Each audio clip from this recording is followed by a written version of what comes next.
సైనికుడు వైశంపాయనుడితో చెప్పాడు. అలాగే మహాభారతం రామాయణాన్ని 6 ఖండాలుగా వాల్మీకి మహాముని రచించారు. దానిని పార్వతీదేవికి పరమేశ్వరుడు చెప్పాడు.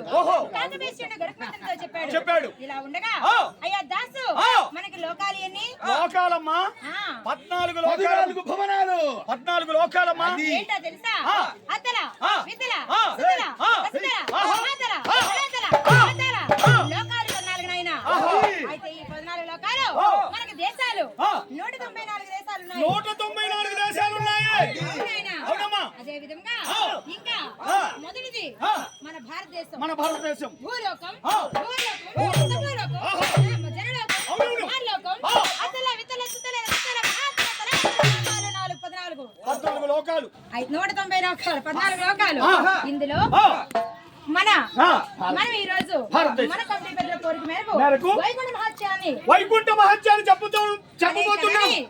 ఘనంగా పాడి వినిపిస్తాం.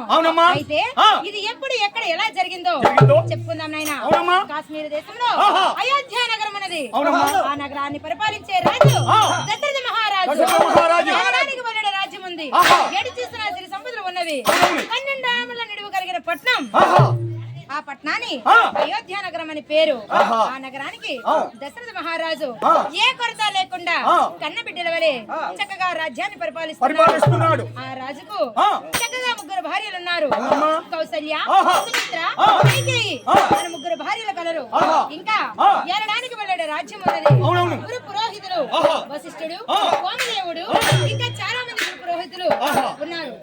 ఎటు చూసినా అన్ని విధముల చక్కగా సిరి సంపదలతో తొలదూగుతున్నా కానీ ఆ దశరథ మహారాజుకు సంతాన భాగ్యం మాత్రం లేదు నాయన.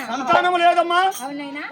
అయితే దశరథ మహారాజు ఎన్నో నోములు వచ్చారు, ఎన్నో పూజలు చేశారు, ఎన్నో వ్రతాలు చేశారు, ఎన్నో బావులు తవ్వించారు, వైడూర్యాలు మాణిక్యాలు దానం చేసిన సంతాన భాగ్యం మాత్రం కలగలేదు.